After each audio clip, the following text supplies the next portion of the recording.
actor, director, casting director. It's like a golden triangle. We're all together. We're all together. I love you. So actually, sorry, we were going to talk about. I'm going to cut this bit out. So headshots. I wanted to just touch back on that slightly, and then we've done show reels, and then in the room. So just talk about headshots just for a second. Yeah, it's like you see hundreds and hundreds and hundreds of headshots. Yeah, I am so surprised how many people still, and actually sometimes it's even if you're like a background artist. Now this is not me contradicting myself about there being an industry. I don't think you need to go out there and spend $1,000 on headshots. That's not going to make you any better or more successful. Just because a headshot person has taken Brad Pitt's headshots does not mean that you're going to get a Brad Pitt role. Yeah. You know, and especially in today's day and age, someone usually knows a photographer. You know, so as long as you have a look at headshots and you're aware of what they should look like, and yeah, you can spend money, you can pay for them, but like, don't go for the biggest, toppest thing. You know, you don't need to. And correct me if I'm wrong. But then on the same side, don't send a selfie from your phone. Like, and usually it's for, unless we've asked for a selfie from phone. But usually it's for you know, you might have a featured background, and actually you might cast off a head sheet for that. Mm-hmm. But that's why then those headshots are actually the most important. So even though you're not in the room, like, you know, you certain agencies, they might send like, and the shots from like holiday snaps and stuff, and you're like, no, like, I can't see you, you're blurry. It's like it's like, I just want a shot like this that looks like you. And guys, because we're in this society of filtering the fuck out of everything, don't over Photoshop everything. You can't filter your face. All it is a waste of your time, my time, and your time as an actor. When you come into a room, you can't filter your face. No, you can't. You can't do it. You can't stand here. Not right now. I am not filtered. But hey, I mean, Jesus, I wish I was. Especially with the cutting in the middle. But it is ridiculous. You've answered everything there. You've literally covered everything. Well, I don't know why he's here. Yeah, I don't know why I'm here either. This is my channel, guys. Your headshot, quite simply, all I want is it looks like you. Yeah. And he's up to date. It. Yeah. Like the amount of headshots, and especially, I hate to have a generalisation, but it's usually women of a certain age that have a headshot that comes in, and they just needs to be updated. If I'm looking for, which I do a lot, looking for a 50s plus, woman, that actually, just because you've not updated your headshot for 10 years, that might actually be a disservice. Definitely. Because you come in and like, wait, definitely. You're not right Always. for it. So just make sure the headshot, and it works for guys and kids, everything. Just make sure your headshot looks like yours. 2 things I'll say about this. One is that you just need to be... Oh, you are good. Sorry, because I keep on moving. He leans forward. Sorry, you can lean forward, essentially, but it's like... But you need to be less hung up on your age, and it's a playing age. It's not your age, it's a playing age, and you need to be honest. Basically, most people will tell you you look younger than you are because they're lying and being nice. Yeah. So what you need to do is kind of take what they've said and then add a few years on as your playing age. The way that Spotlight works as well, Spotlight is a you can change your profile as much as you want. Mm-hmm. You can change your photos. So if you have a beard at the time, your photo kind of needs to have a beard. Mm-hmm. If you don't have a beard, your photo kind of needs to not have a beard. And this is why you shouldn't spend $1,000 getting your headshots, because you need variety. But also, the other thing I would say is, one of the things that Spotlight does is it gives you, and it's great, has the capability to have upward loads of photos. You can pile loads of photos on there. So what happens is, and I'll be honest, when I was an actor, I had exactly the same thing. I did exactly the same thing. So I am talking now from a position of someone who has done this, but would now no longer do this anymore. I had some new headshots taken, so I put them as my profile photo. So if you went on Spotlight, that was the first photo you saw. Then underneath, all the other little photos, I left my old ones. And the difference was substantial. We're talking like 5 years and completely different hairstyle, totally different look. And I thought, well, you see what that does is it shows them that I've got this, I can be this, and I can look a bit different, and I can look a bit younger. And actually, that's rubbish. What you should do, don't keep your old photos on your Spotlight. I would say, if I'm clicking on a second photo, and this is not an exaggeration, 99% of the time, if I click on a second photo, I'm then going to go back and not bring you in.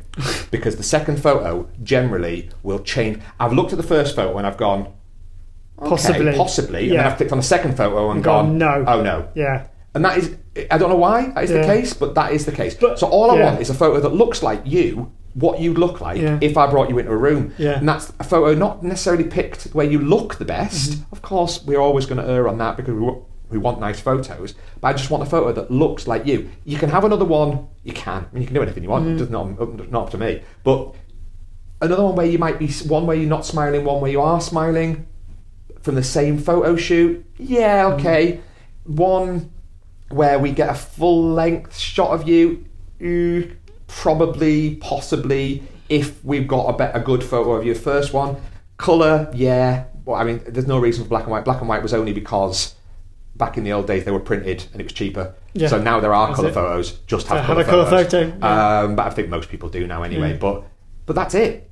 That's it. And also on a submission form, you're seeing, you having your featured photo needs to look like you at that time. So because on the submission sheet, all you're getting is like that shot. One photo, ding, ding, ding, ding. Yeah, I mean, I don't know if the people here know how Spotlight works for a casting director, but we basically send the submissions out on Spotlight. They come in and they're basically gridded 3 along. Is it 4? Maybe 4 along. Anyway, and then you get like however many, 90 on a page. And underneath, you've got those 3 little buttons where you go yes, maybe, and no. And what you do is you go through and you basically go in, oh, I know that person, they'd be good, yes.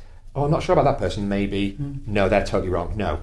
And you do that, the first go through. Just take a moment to visualise that. Browsing. 1,000. Imagine this web page now, because it's on YouTube, so this screen's actually quite big. But now imagine like 90 of these, on a thing. And Martin's got how many pages? I looked through this morning, there was like 11 pages of people. Imagine that. So that's why that one headshot needs to be good.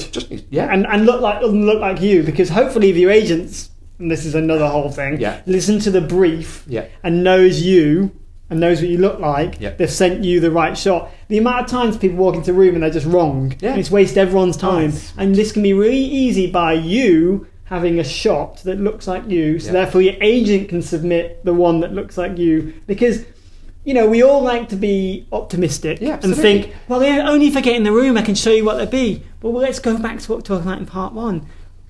It's probably a very specific look that we're looking for a commercial, and like, why waste everyone's time? There's loads of things that you don't know about. You just stop trying to second guess with my thing. Stop trying to second guess and just. And it's just a waste of time and money, because like people have to travel in. People travel for miles for castings. The other thing I hate, and this is just a very particular thing for me, is if you put a brief out and an agent. So there's nothing actors can necessarily do about this, but then an agent will suggest 40 people for one role. And I've got to the point now where I struggle to even look through those agent suggestions, because I think if they're not willing to put in any effort to look, to even like consider which of their artists might be right for this, why should I? And I will. I mean, to be fair, I hate that, because then I go, oh, it's not the actor's fault. So I usually scan them. I know, but this is why I lack of control, because there are agencies out there that are like cattle call agencies. They want to have 50. Attractive guys with stubble. They want to have 50 like girl next door, 50, whatever. And they'll have hundreds of people. So they think, and not everyone's like this, but there are agencies out there that do that thing. They just throw shit at a wall and see what sticks. And all that does is it just makes you you get annoyed. You're not annoyed. You get frustrated, and you get like. But they have, they've literally just, those people, some of those people aren't right. They've given no thought to who those people should be. And I'm not would I suggest one from your agency, because you equally, as we said, don't second guess. You might not exactly know what I'm looking for. So a couple of options, and it becomes very, and also I want variety. There's no point in me bringing in, for a casting, 10 people who look exactly the same to you, unless your brief has been, I want this person, and you give me a photo. There's no point. So I need a bit of variety as well. So I'm not suggesting, don't suggest your people if you think they're right, but suggest the right people. And then what I do, sorry to just go back, so imagine those little pictures, I've gone yes, maybe, no, and then what I do is I go back and I look through the maybes. Yeses, I often don't, I'll only give a yes on the first way through if you look absolutely perfect, or I know you and I know you're perfect. And luckily I know a lot of actors now, which is good. But what I'll do then is I'll go at the maybes, and that's when I'll click on the CVs.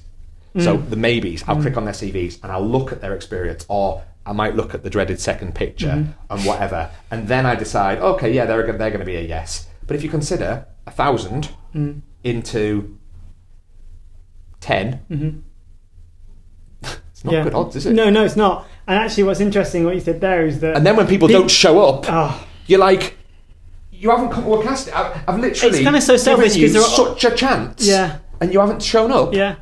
Yeah, and like, you know, life happens, people have things where stuff happens, but actually, you know, either I'm the unluckiest or we're the unluckiest people every day we cast, because there's, you know, it's not as if major disasters happen in everyone's lives every time we cast, like that, you know, my dog's ill, I ate my homework, all that crap. It's like excuses. It's like, yes, sometimes the trains are screwed and you can't get here and all that kind of stuff, but like, if you say you're going to be there and be there early. I just think it's coincidence that on certain jobs, when they're paying really well, it's amazing how often people can make it to a casting. Yeah. And I just think that's priorities there, isn't it? It's you go, I can actually. I did a casting recently. It was well paid, and everyone turned up, and I was like, odd that should happen. That they really want. But then it's like, then don't put yourself forward. If like you just waste, you're frustrating me. There's so many reasons, you know, isn't there? Because it could be agents not checking availability. It could be agents. Well, that's going back to the scattergun. It could be agents approach, putting pressure on their actors to attend, and the actor's like, I can't say no to the agent and just hope it never happens. It could equally be, you know, I mean, we've both got kids. If the kids get ill, if that's fine. You know, we're human. There's nothing you can do about it. That's fine. And so, but it's like, you know, I do get it. It's just, it's like everything. There's certain things in everyone's job that get a bit frustrating, and for me, the most frustrating thing is that people don't attend castings or cancel on the day, or, you know, don't give us. This is a very, very particular one, and it won't matter to anyone really, so I probably shouldn't bother saying it. But it's like you put out a breakdown on a Wednesday.